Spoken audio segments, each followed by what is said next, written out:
I don't care what anybody says. You're never going to stop learning. So any of these guys that pat themselves on the back, that know everything, they're just foolish because it's always changing. You want to feel the difference. And when that rod tip is too stiff, that very subtle, different pull is indiscernible from those little taps. People will go up, they don't see bass popping, they make a couple casts, they leave.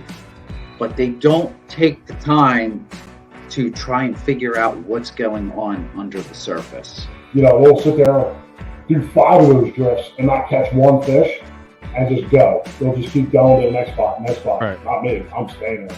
You know, you have that moment with all sorts of species of fish where you realize you are not the one that's got the upper hand in the fight, and I realized that very quickly. That fish, it took off, it dug my rod tip right into the water. Hello and welcome to the Salt Strong live stream and podcast.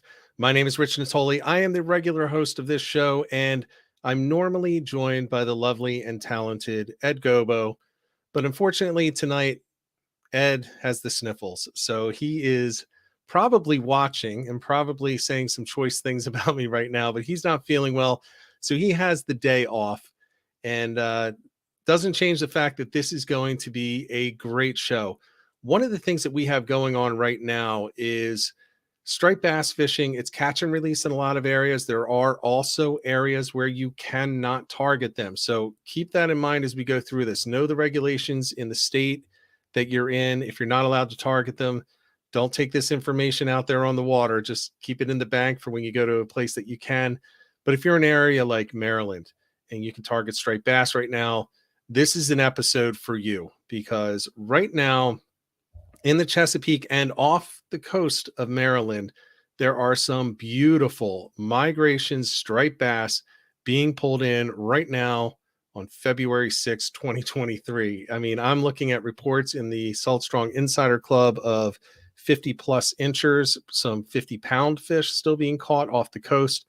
And our guest tonight, Captain Steve Griffin, is going to be going through his experiences in the Chesapeake, where he is a guide and is just putting his clients on these big trophy fish right now through the winter. So that's where we're going to go. Before we get to that, I want to thank everybody for tuning in on this one, and give you a quick announcement for something that's going on.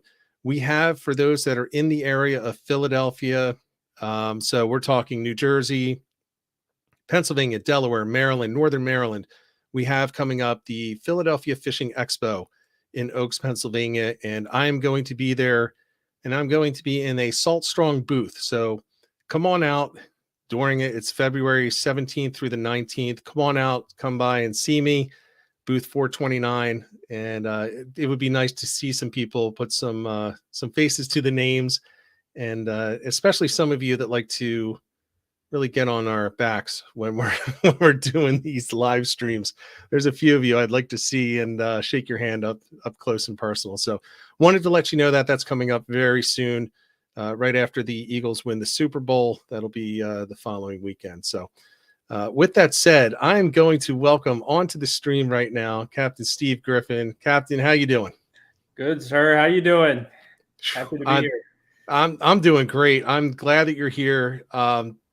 I'm going to ask you to introduce yourself and talk a little bit about yourself. But before I do that, I do want to let the Salt Strong Insider members know that you are actually within the community every week. If you guys haven't seen it, this is the same Captain Griffin who is posting his reports in the community. And they're awesome. And that's actually how we connected. I was listening to them. I was like, oh my gosh, I've got to talk to this guy. He would be great to have come on to the live stream and maybe get out fishing with next year. So we've already talked about booking a charter. Oh, yeah. So I'm going to be a client next year as well. So welcome to the stream. And why don't you take a moment and just tell people a little bit about yourself, about your guide service, and how they can find you online. Sure. So I am Captain Steve Griffin. I run Griffin's Guide Service. We are in the middle Chesapeake Bay area. So pretty much between the bridges, if you know the Chesapeake Bay, mainly the Maryland portion of the Chesapeake Bay. And I do light tackle charters. So everything I do is artificial baits.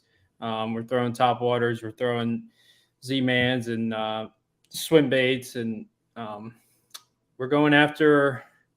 We're fortunate to have a very diverse fishery in the Chesapeake Bay.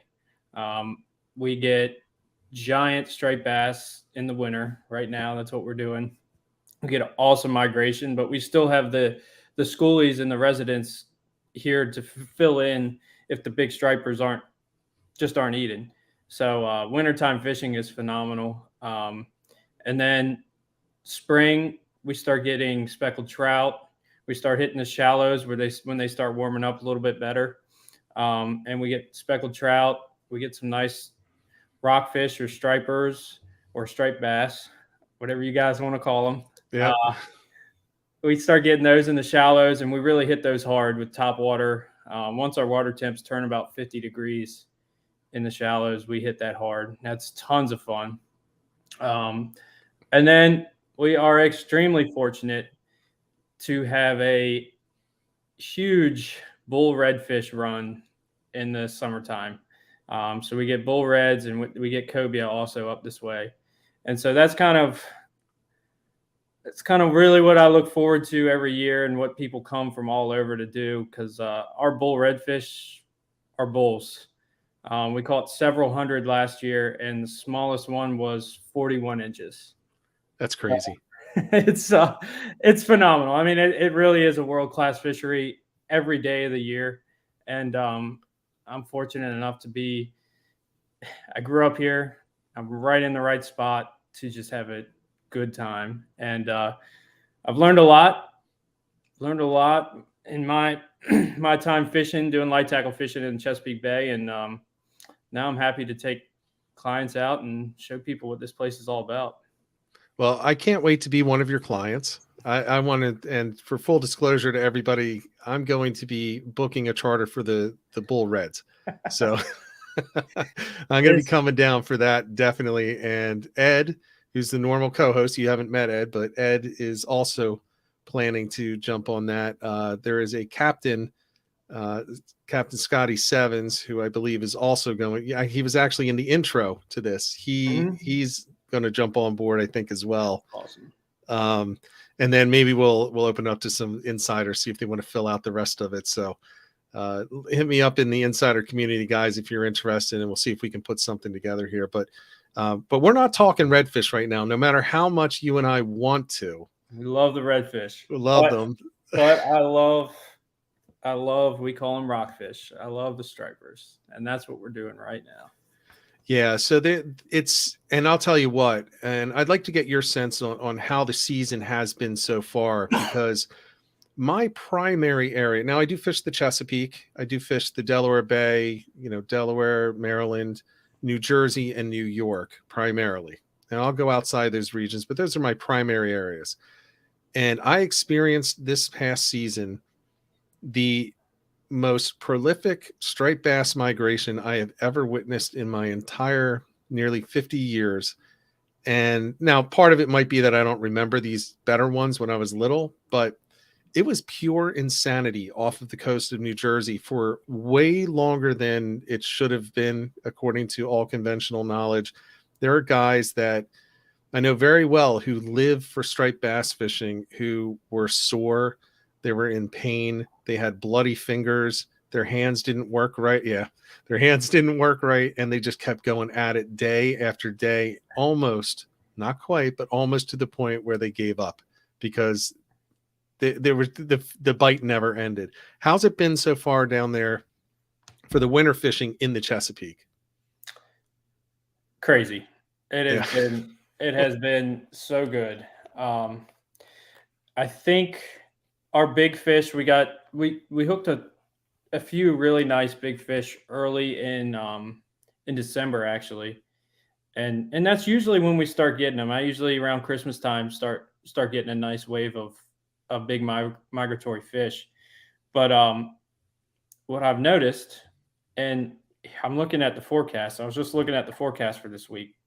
We're going to be Wednesday. In the 60s. We're talking February. Yeah. We're usually breaking ice to go out and catch these fish. And we're going to be in the 60s. Our water temps haven't gotten below 40 degrees yet. maybe 1 or 2 days we had a cold snap. We saw some 38s, but water temps above 40. It's just been phenomenal. The warm days have been, I mean, insane. The warm It's just days sitting right in their zone. It's Yeah. like the perfect temperatures, and we're supposed to be in the cold right now. Yeah. Now, relatively, it's cold, but we still we do the coaching with the Salt Strong community, and I talk every week, and I've been hammering Maryland and the Chesapeake. I'm like, oh my God, guys, this is where you find the winter bass. But the truth is, they're not acting like winter bass yet. They're still found in those areas, but they still haven't gotten lethargic. You know, they're a little bit more lethargic than maybe December, but they're still active, you know, relatively active fish out there right now in the water. Yeah, we're still seeing them on the surface, chasing bait, swirling on the surface, and typically we see that in December, and in February they're lethargic, and you got to go get them and really wake them up. Yep. Yeah, this is the real slow and low and hit them on the head. Yeah, so that's actually I'd love to talk about sort of how we do that. I learned it from one of the best captains in the area. This guy should write 1,000 books, but he just won't.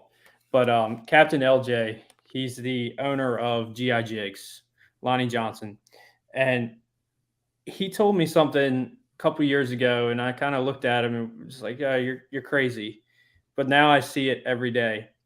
And you got to think of these winter fish as seagulls sitting out in a football field. And they're just out there hanging out. They're not doing anything. And if somebody throws some potato chips out there, one seagull is going to go over and look at it. And once they realize that he's eating, he's excited, they're all going to swarm over and look at it. And that's really how we attack fishing in the Chesapeake Bay, or I do at least. It's crazy. We go out and we're checking ledges when it's not obvious, right? When we don't have birds working, when we don't have fish swirling on the surface, they're lethargic. You know, we might not mark anything on our screens. And I fish a lot with electronics. I use my electronics a lot. Right. We just go to the places where you would think underwater structure, ledges, off the shipping channels where there's good current, and you won't mark anything, but you'll catch a fish. I like to send down, this is what I call my fish finder. For those of you who can't see it, it's a Shimano Colt Sniper. And this lure, it's a metal jig. This lure will find any fish down there. And how much does that weigh? This is an 80 gram. 80 gram. Now, I asked you that for a reason, because people were making fun of me for talking in grams in one of my videos last week. But when you're talking slow pitch, it's only grams. That's all they talk about. Yeah, they don't recognize ounces at all. So an 80 gram, and that's what you're using. And what depths are you using that in? Are you using that all the way out in the channels down to 100? Oh yeah, that'll go deep. Sometimes if I typically don't fish 100 feet. I like to fish this time of year 35 to 70 being really deep. Typically right there in the middle is my sweet spot, and I can get down easy with that 80 gram Colt Sniper. And like I said, it's the fish finder. If there's something down there, it's going to eat it, and you won't see anything on the screen. And then after catching one, maybe catching another, all of a sudden we're drifting, or sometimes if the drift is too fast, we'll use the trolling motor to slow us down. But all of a sudden you've got bacon on your screen and just stacks of fish. And it's time after time after time. LJ's seagull thing it works. It's insane. It's crazy. You know, it sounds similar to well, you're in the Chesapeake. I don't know how familiar you are with this, but blackfish or tautog, when you're out there fishing for them, you got to do what's called building the bite. So you don't spend 5 minutes or 10 minutes or 15 minutes in a spot. You have to really work that spot, get the baits down there, and when somebody hooks up, then it's like, okay, you may go a half an hour and all of a sudden somebody catches one, even if it's a little one. And then all of a sudden there's a second one, and then there's a third one, then there's a big one, then there's 10 more, and it just starts building until it dies. Right. And then you pick up and move. It sounds like that's what you're saying. You get the one going, you get them out of their lethargy on the bottom and get them moving through the column, and it just kind of, it sparks. It's like the mayhem. You throw the chips on the beach. Exactly. And you know, these might be the schoolie fish that are just hanging out there and that are thick, but it happens with every big fish we have, all the migratory fish we have. You know, I do it with the bull reds, I do it with the stripers. When you have commotion and you've got all those fish fired up, guess what? The big fish are going to come in and see what's going on, and somebody is going to hook up. Or sometimes they come in a big wave and the whole boat gets taken by a big school of giant stripers. And that's something. Try not to cross all those lines when you have 30, 40, 50 pounders. It's the braided line limbo. That's what we do. Yeah. It becomes a dance, and you get to see who's done it before, and then you get to see who just wants people to stay away from them. I've had that where it's like, you know, you're casting over top of somebody, but you have to. Yeah. And then you just kind of file around, and sometimes you start on, you know, the port side of the boat in the front, and you end up all the way in the back on the starboard side. And that's just the best way to do it. Yeah. With these big stripers and the big redfish, they go wherever they want. We're using pretty light gear, just heavy enough that we don't wear the fish out too much, but light enough that it's just fun, and you can still throw light baits and really have a lot of good sensitivity. And yeah, they go wherever they want. If you might do 3 laps around the boat before you get them to the boat. That's fun. When you have to lean over and dip that rod so it doesn't cut off on the bottom, that just tells you got a great fish on there. Absolutely. I love that. And the big fish love to do that. They're smart. They do. So you mentioned the gear. Let's talk about what you're using. So you're saying light tackle, and we had Sean Kimbrough on before. Not sure if you're you probably are familiar with Sean.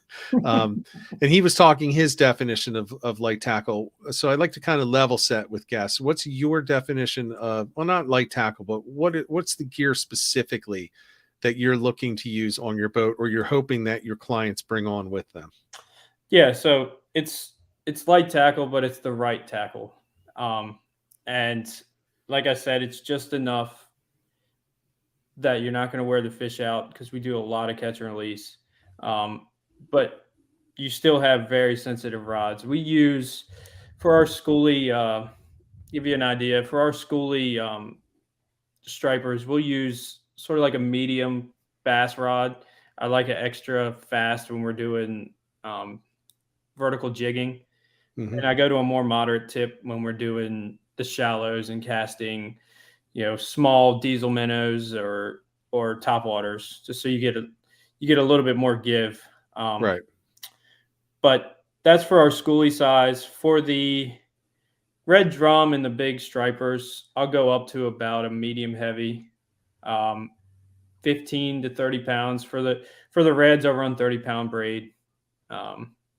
Stripers, I like 15, because we are jigging deep for them.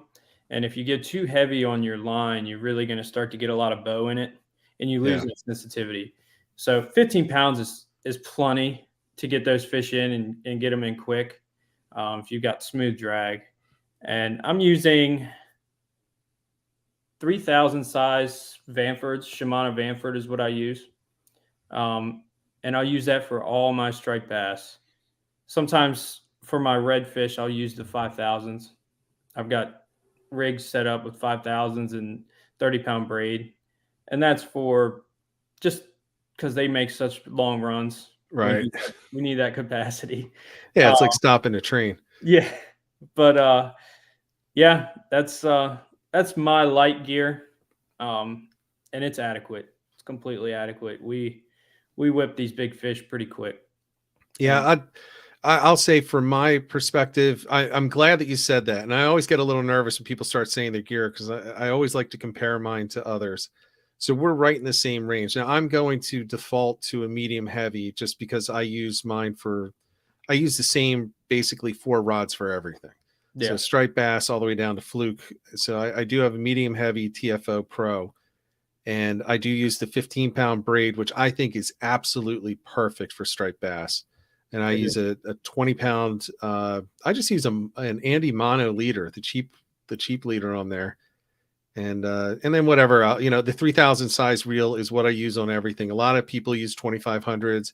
I find with the striped bass, typically on reel, it depends on which reel you get, but once you move up to the 3,000, often you get more drag on there, which is necessary to stop these big fish. What's great, and especially with Shimano in the Vanford series that I use, is the 2500s have a felt. They have felt drag washers, which are smooth as silk. But when you're going and you have a chance of catching these big fish all the time, you could burn those up. So that's why I jump up to the 3000. Still smooth, still light as can be. It's got carbon drag washers. They hold up a lot longer. You don't burn them out, and you got the extra line capacity when you need it. Yeah, I absolutely agree. I don't know, the 3,000 reels are so light and so small right now. I mean, what's the difference? You may as well get a little extra. That's just me. As long as it continues to balance properly on your rod, you're in good shape.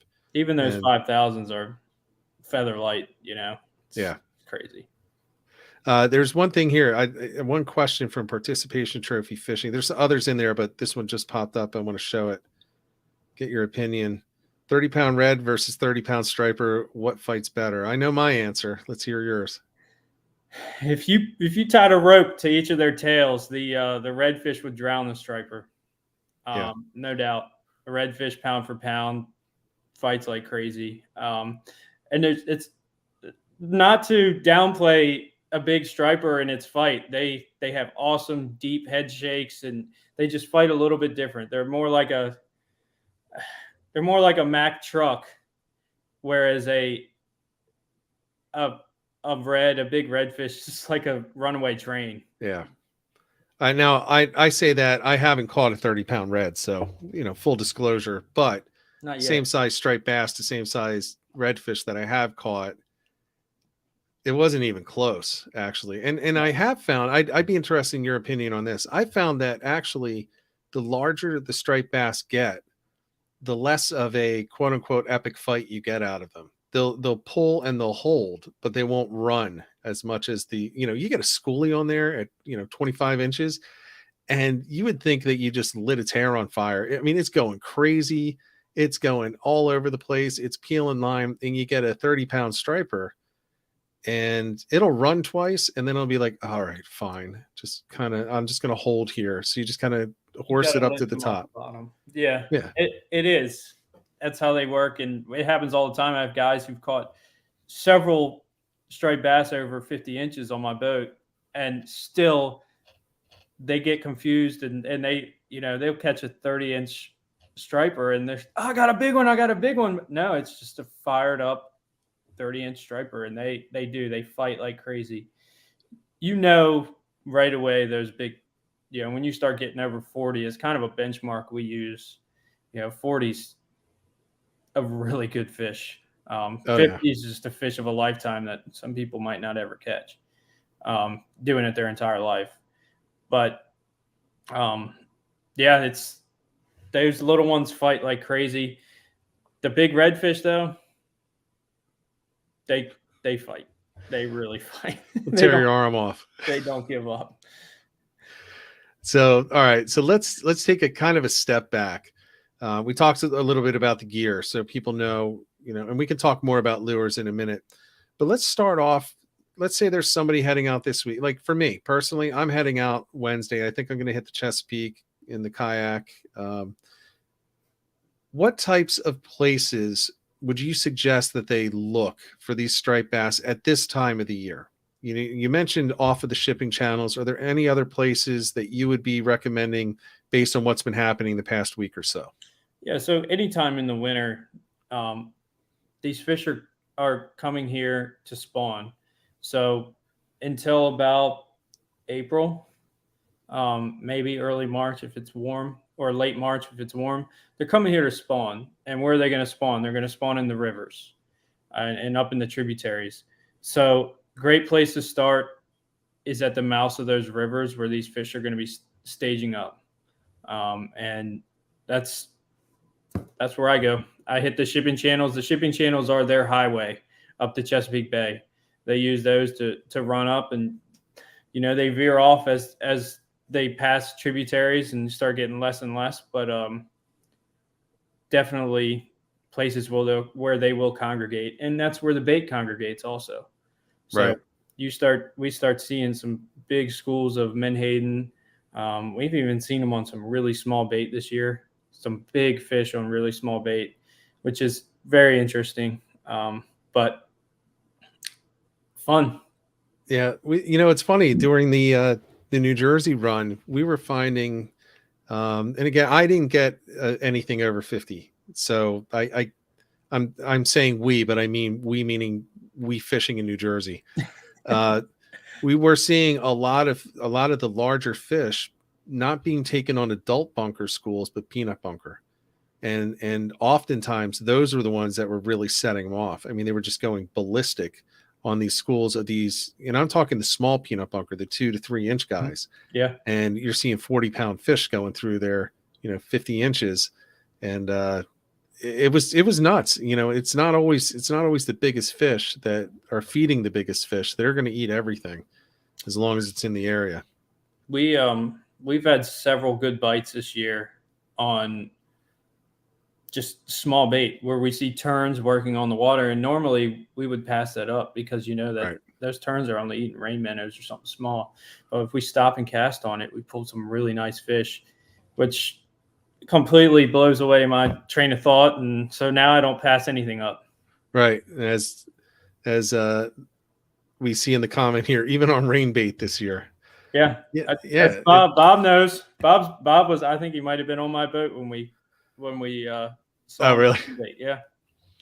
Yeah, it's been crazy. So all right, so you're now at the mouth of a river. Is there anything underwater that you're specifically looking for to hone in on the spots? Absolutely. I like the ledges. If you find some steep ledges, if you look on a chart anywhere, you're going to see where the ledges are steeper, or if they start to intersect the flow of that current coming in and out.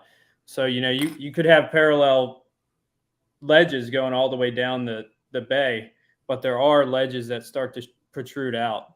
And if you see that, that's where I check first. I'll look for, there's even out in the middle of the shipping channel in the Chesapeake Bay underwater there, if the water was 30 foot lower, there would be islands, right? And that's the type of stuff I really like to look at. And also, if you see sort of a bowl coming on that ledge, a little cutout, I find there's a lot of great fish there in the wintertime too, just hanging out.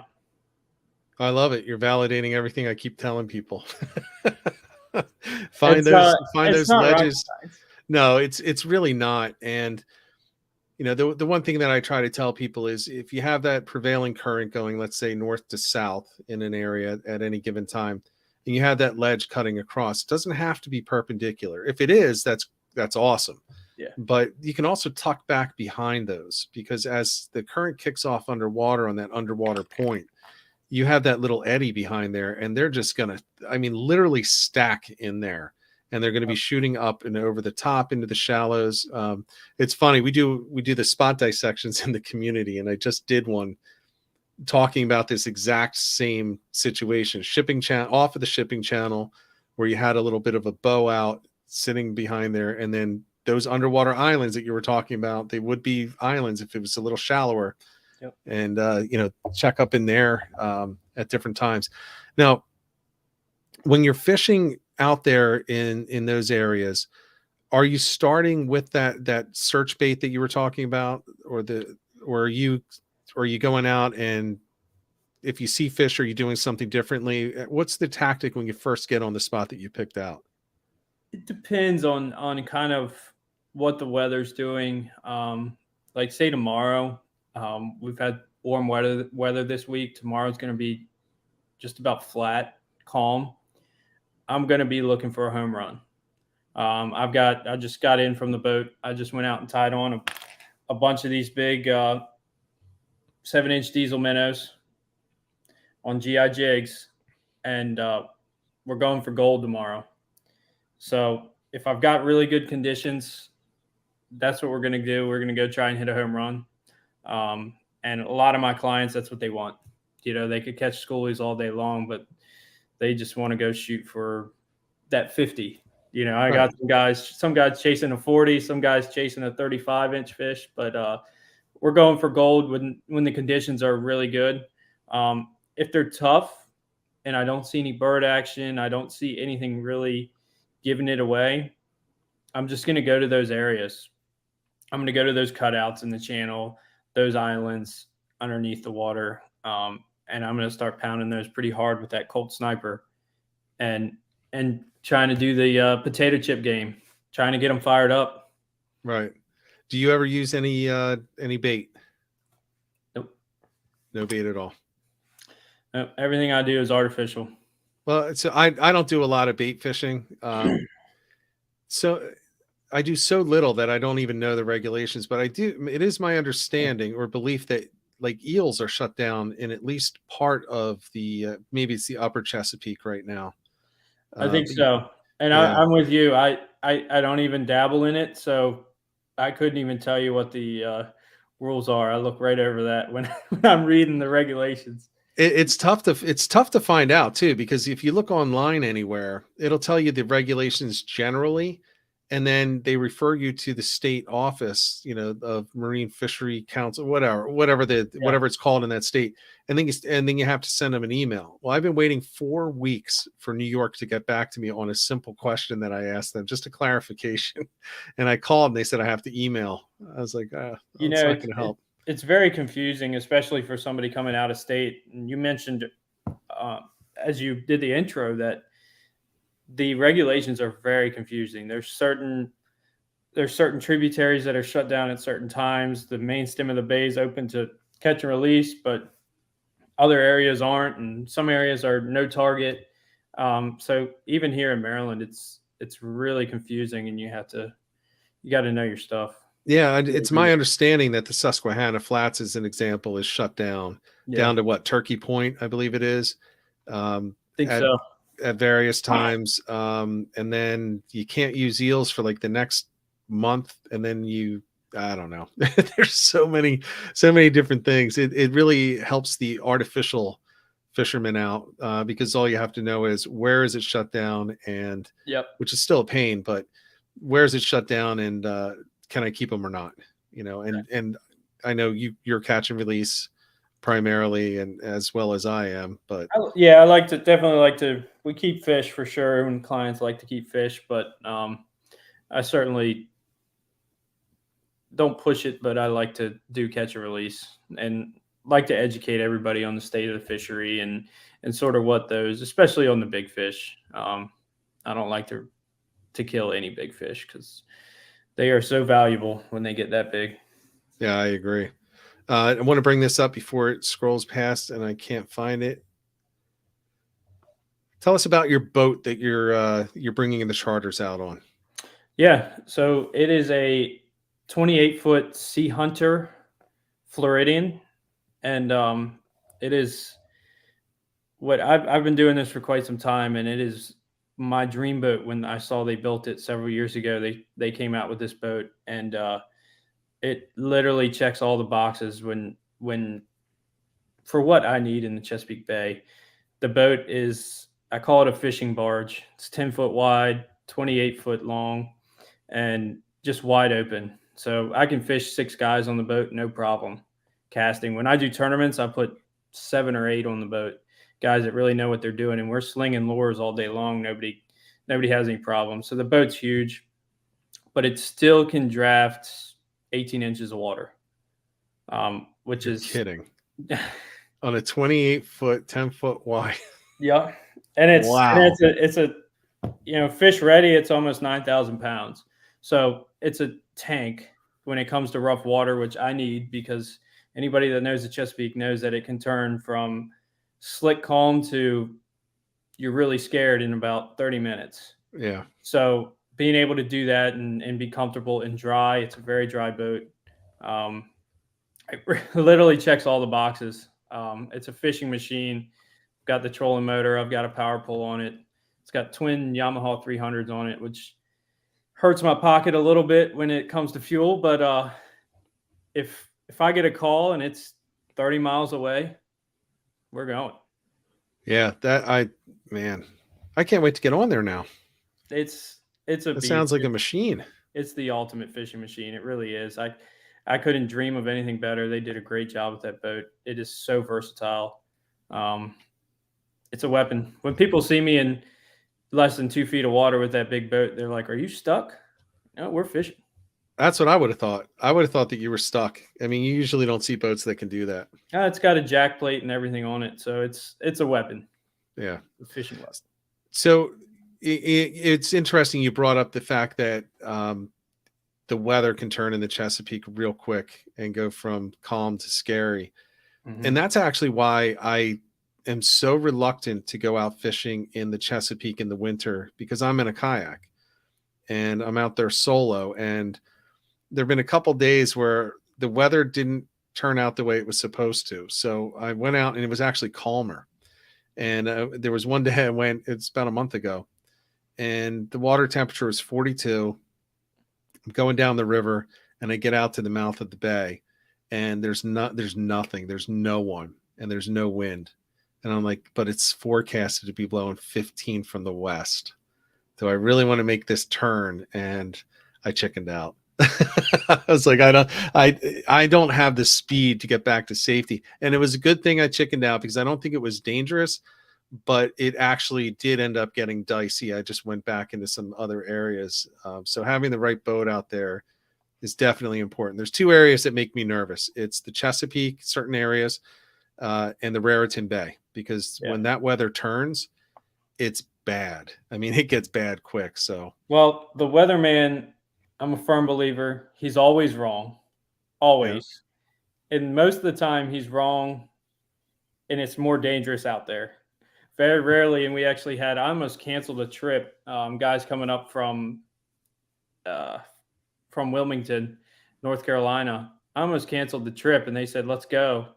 Weather looked terrible, and we got out that morning, and it was not a breath of wind. I mean, that's a unicorn day. That just never happens that direction. Usually it's worse. It's way worse. So yeah, you're out there and the 2 to 3 footers turn into 5 to 6. Yeah. Those are not the fun days. That's when we put that Sea Hunter to use. Yeah. Well, that's when you're there. Yeah, that's when you're happy that you're out on a boat like that with that size and that weight to help you drive through those waves. Here's another question from Ben Fraser. Do you ever run those big spoons off the bottom? Which I guess could be 2 questions. Yeah. These big spoons. I do. Just recently we started using those. Now, which spoon was that? This one is a Ben Parker. Okay. The Nichols, these are all 8, 9-inch spoons, and they work. These flutter spoons work. Isn't it crazy? I was very skeptical. I have a client and a friend actually who calls himself Spoon Man, and he kept bringing them on the boat. Like, those things aren't going to catch fish. What are you doing? And he made me a believer, and I always have one on the boat. And tell guys, use them. And I really think that those also get those fish fired up. When that thing's fluttering underneath the boat, I think they're going to come look and see what's going on. I agree. One of the crazy things about those, and you said that you just recently started using them. So what's the smallest fish you've caught on that? Because I have seen fish about the size of the spoon caught on those. Absolutely. Yep. I've seen fish, the size of the spoon, eat that spoon. Which is crazy, because you're not catching them on those small paddle tails or jerk shads or anything, or jerk baits, that are 6 inches. You're not catching those 10 to 12 to 14 inches, but you're catching them on the biggest things that you're dropping down there. It's like they're suicidal or something, just going after those things. they're like me when I go to dinner. Their eyes are much bigger than their stomach. It's crazy. Absolutely crazy. All right, so you do use the flutter spoons. Absolutely. Yes, All right, I'm a fan. Yeah, I haven't used them a lot. I haven't used the flutter spoons a lot, but I have used large spoons in the past. Before, before flutter spoons were a thing. So they were just oversized. They were actually freshwater spoons, and then we were using those for fluke, and then we switched over to the big spoons that we were using for tuna, and we were using those for striped bass. But the difference there is that they were really too heavy. Yeah. So you could still get them on the hooks, but the weight difference was, the flutter spoons are thin. The tuna spoons for trolling are just, they're thick. They're thick. But they definitely work. And it is a little disturbing when you see the size of the fish that will bite those things. It's actually amazing to me. Let's see if we have any other questions in there. I saw one question on there about trolling, and I don't do any trolling. Everything I do is typically on a drift or using a trolling motor to spot lock. And we're doing vertical jigging or casting. In the winter when we're in deep water, obviously we're jigging down. Vertical works really well. You have more sensitivity that way. But I do find that casting out away from the boat will produce some big fish. So casting out, letting it fall down and doing a retrieve, you get a different retrieve and a different action out of the lure with the different line angle, obviously. Right. So you're doing that anytime you're vertical jigging, you're tossing it out first, or sometimes if they're right under the boat, you can drop it straight down and grab them that way. I like to have a couple guys. It's great on my boat when I have a bunch of guys on the boat. Everybody can be using something different lure wise, and also their cadence. We could just really have everybody doing something different until we get that thing dialed in, which is the name of my boat, by the way, Dialed In. So I like to use that. And that's our goal, is to get the bite dialed in every day.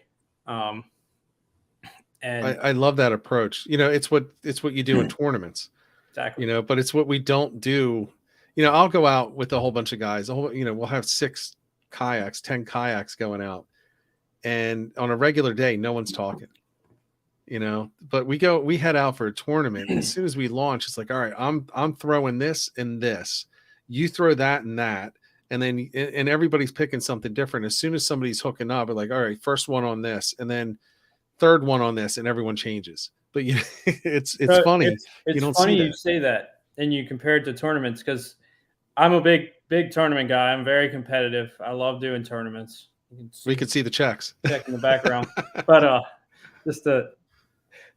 just showing off a little bit. But I like to fish, and I say this every day, and this is a promise to all my clients.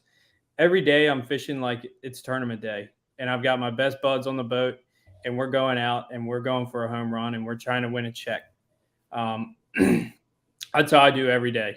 I want everybody doing something different. I want everybody to have the best day they possibly can. And I'm running my boat that way. I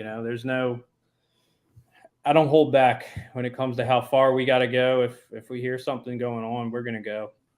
I love that approach. And let's be honest, that's what separates the best captains from captains. There are some guys that'll go out there and they had this plan and they're going to do that plan no matter what. So if you have to sit there for 2 hours and not catch anything, that's just the plan for the day. There's some people that'll go 30 yards outside of an inlet, and they'll sit there, and then they'll move a half a mile, and then they'll move a half a mile, and then they'll say there's nothing, and we're going home. Then there's guys that run, and they're like, I was out with a captain this year, and I'm not going to mention his name, but he was telling us about how he lost money on the one trip because the plan wasn't working. So he picked up and they went like 40 miles or something. And he went 40 miles, and this was offshore, got him into the fish though. And they were coming back and it was past due, the charter was done. And then they're like, you know what? we should try this other thing. So they ran another 10 miles the opposite direction past where they were going in the inlet, and they caught fish there too and ran them back in. So he lost money on that, but you know what he got?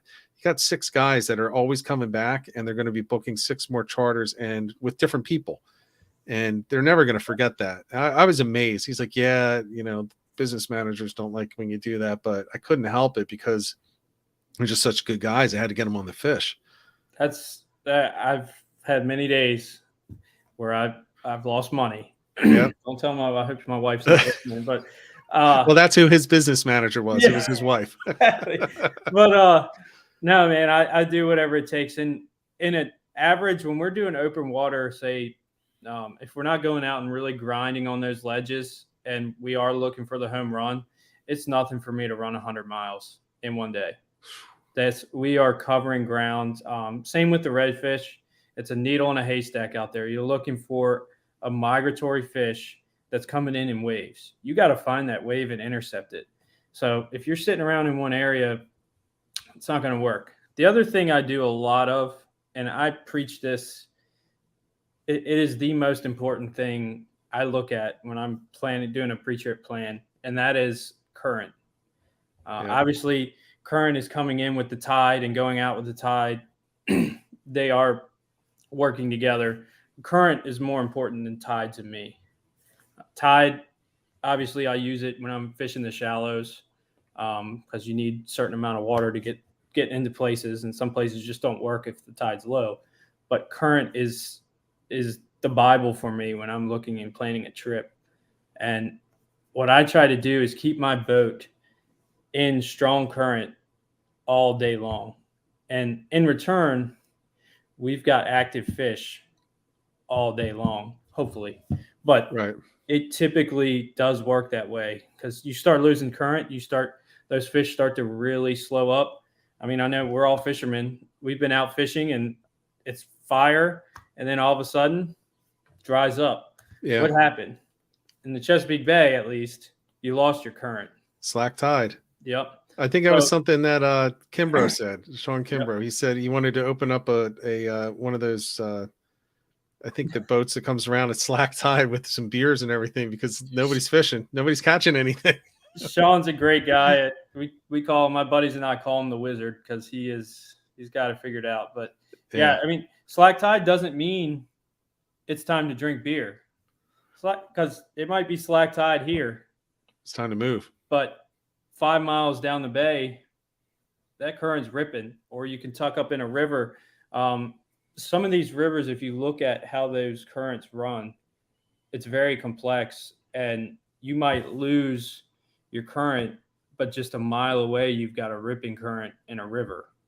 And I try to put myself in those places where I can jump around and keep moving water all day long. Keep that boat in moving water.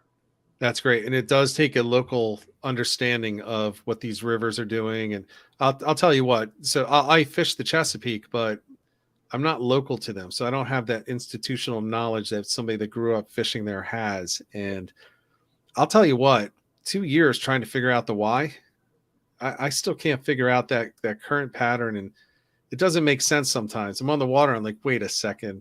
Why did this stop? It shouldn't have stopped. Yeah, it doesn't make sense to me sometimes. That is a huge advantage. I fish close to 200. I'll be over 200 days a year this year, probably.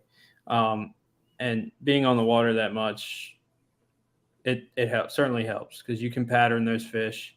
But anybody can get patterns. If you're just talking, you're using your network, it's pretty easy to find patterns. You can find them everybody likes to brag about their fish and show their fish finder pictures. And, look at all the fish under my boat. That's a pattern.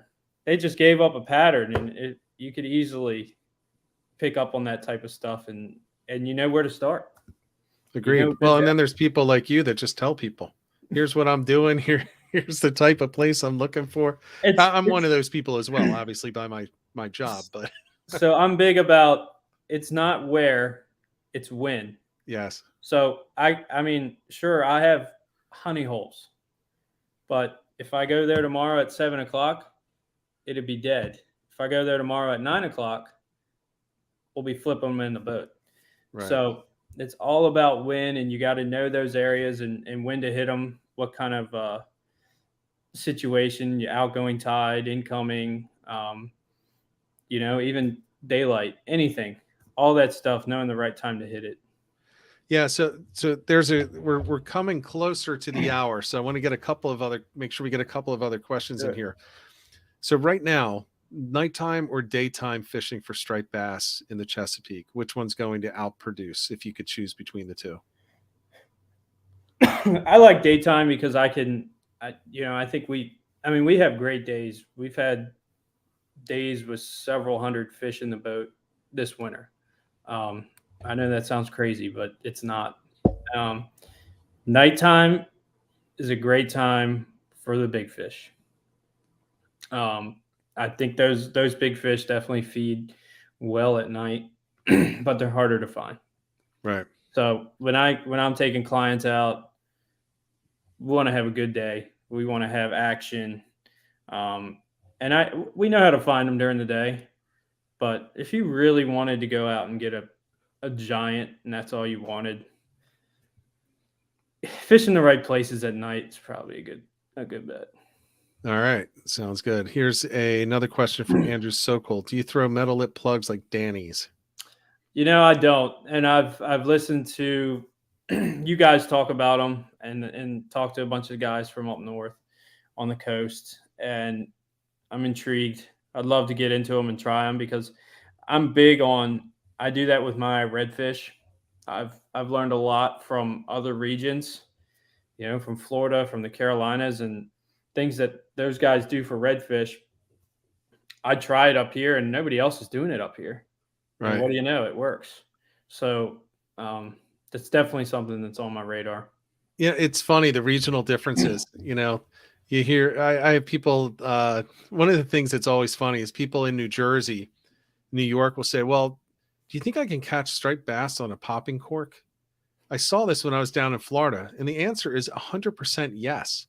And if you don't own a popping cork, go get a popping cork, right? I mean, it just works in certain, now don't do it all the time, but it does work in certain conditions. And these fish are, they don't know where they're at. They don't know that they're in Florida and they can only eat popping corks down there.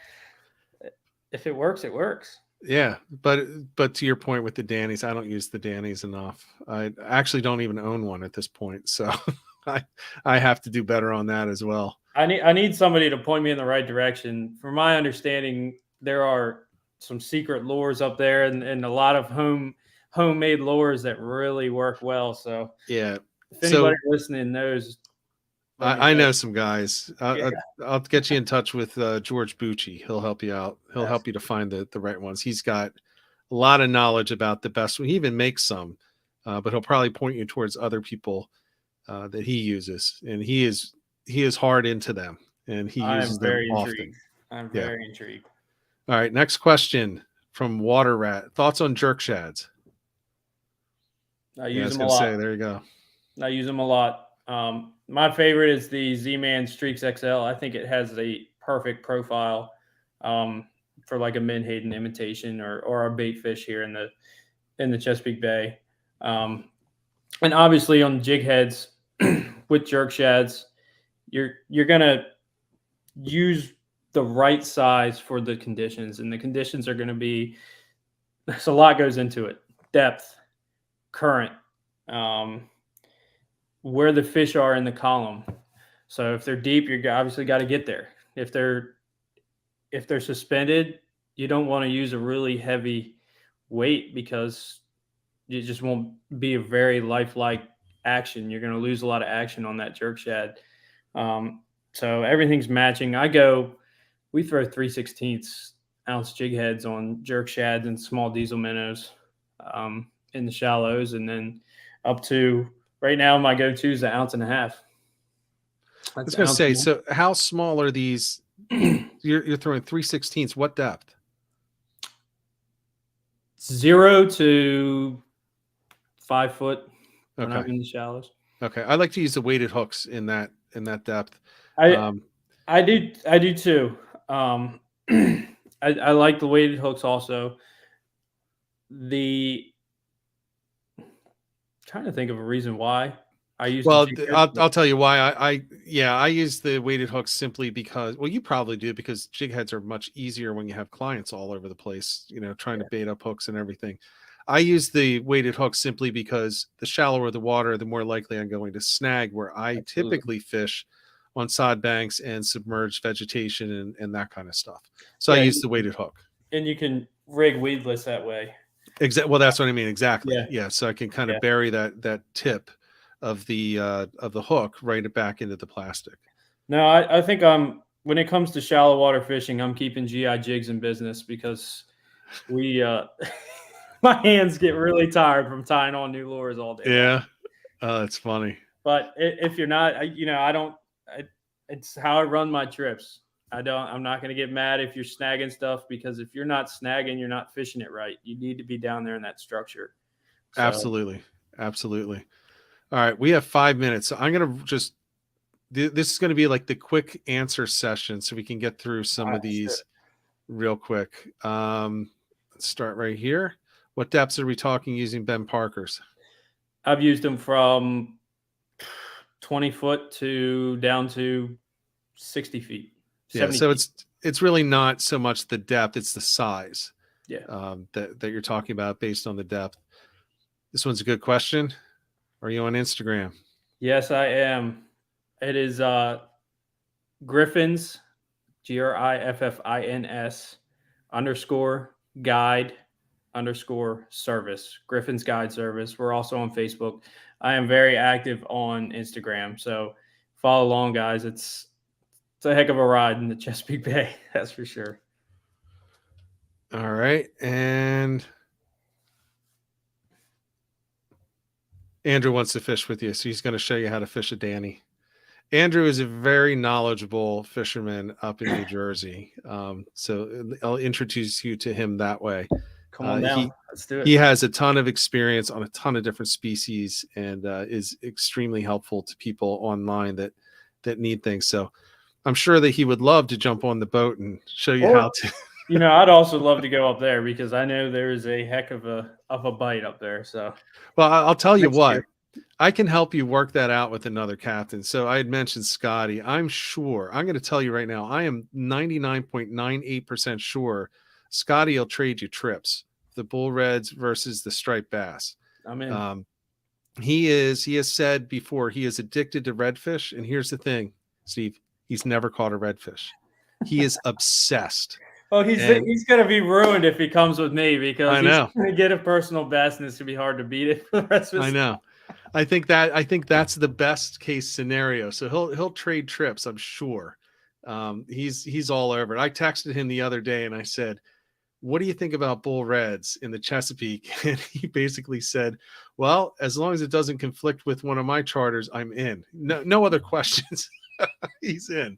So yeah, I got to talk to him. Big here, man. I being at the upper reach of their migration and their limits, we only get the big ones. I mean, the biggest this year was 53 inches. That is awesome. When's the best time of year for that? We'll make this the last question. Best time of year for reds, we get them from mid-July through September. August is almost a guarantee. Yeah. Whew. It looks like Andrew wants to jump on with it too. So we're going to have you come back, and we'll have to talk about those reds this summer. I'd love to. We'll throw up some recent pictures of it. So everybody that tuned in, I want to say thank you for tuning in. I'd go through all the names, but there are just way too many names to be able to go through right now. But so thank you to everybody who watched live, asked questions, or is listening to the replay once it comes out on the podcast. So thank you for that.